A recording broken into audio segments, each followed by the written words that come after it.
All right, so you're starting your PGY-1 year in psychiatry. It's a huge moment. You're about to get your hands on a whole toolkit of medications, but to really be great at this, to truly master psychopharmacology, you have to understand how they work on a deep level. So forget just memorizing drug names. In this explainer, we are going to give you the master key, and it all boils down to just one number. And that number is 2. I'm serious. If you can really wrap your head around just 2 molecular targets in the brain, you will unlock the mechanism for, most of the medications you're ever going to prescribe. This really is the ultimate cheat code for psychopharmacology. These 2 targets, they're the whole foundation. Think of them as the 2 main knobs we get to turn to adjust that incredibly complex chemical conversation happening between neurons. And that's the promise here. By the time we're done, you're going to move way beyond just memorizing side effects and get to a real understanding of why you're making the choices you're making for your patients. Okay, so let's dive in. The entire field of psychopharmacology is really just an attempt to answer this one question, right? You've got neurons, they're talking to each other with chemicals. But in a lot of psychiatric conditions, that conversation is just off. It's out of balance.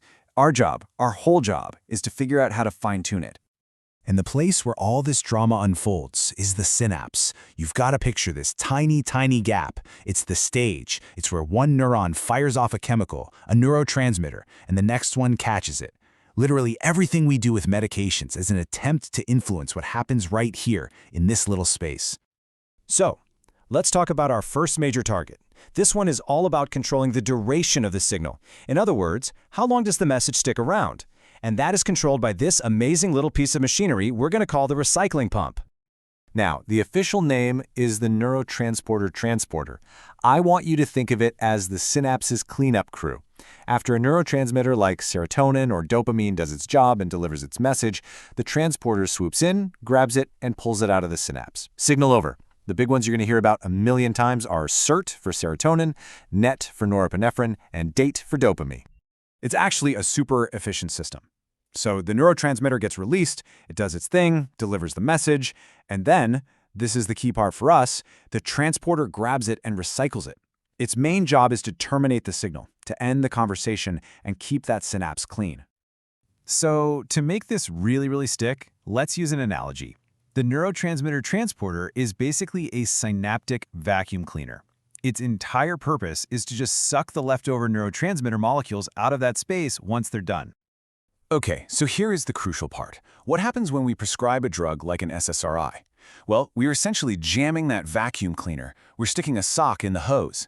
By blocking that transporter, we leave way more serotonin just floating around in the synapse for a much longer time. This lets it keep stimulating that receiving neuron. The key thing to realize is we're not making more serotonin, we're just making the signal we already have last longer and shout a little louder. All right, that was target 1. Now for our second target. And if the first one was all about the duration of the signal, this one is all about the nature of the response. It's not about how long the message lasts. It's about what the cell actually does with that message. This second big target is called the G-protein-linked receptor, or GPCR for short. Now this is a much more sophisticated player than the transporter. When a neurotransmitter hits a GPCR, it doesn't just open a simple gate. No. Instead, it kicks off this whole chain reaction, a cascade of events that happens deep inside the cell. So here's our second analogy. If the transporter is a vacuum cleaner, the GPCR is like a cellular doorbell. The neurotransmitter just rings the bell from the outside, but what happens next is this whole complex sequence of events inside the house, inside the neuron, that can totally change how that neuron behaves in the long run. And this is where that doorbell analogy really works. The neurotransmitter rings the bell, that wakes up a G protein who answers the door. This unleashes something called a second messenger that runs through the house, delivering the message, and it can go all the way to the nucleus, the main office, to actually change gene expression. This is profound. This is how our drugs can cause lasting changes in brain circuits. So let's just put them side by side for a second.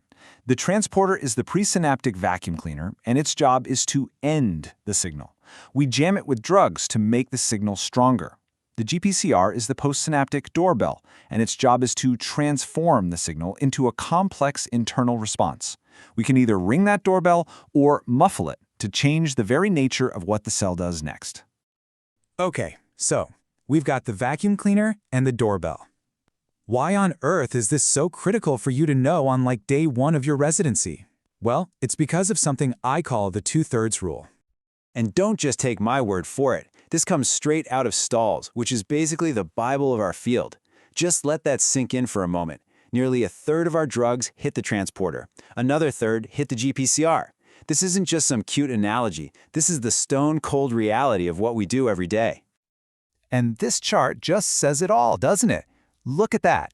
When you break down the primary targets of the drugs in your toolkit, about 66%, 2/3, are aimed squarely at one of these two things. If you master these two, you've pretty much mastered the core of modern psychopharmacology. It's incredible. And look, understanding this isn't just for exams.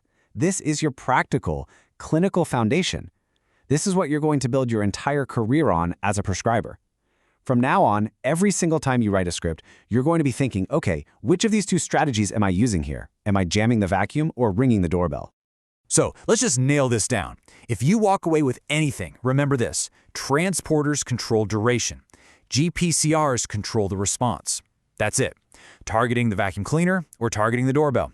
These are the two main plays in our playbook. And this simple idea, this framework, it explains the why behind the vast majority of your prescribing decisions. It's your new compass. So I'll just leave you with this question.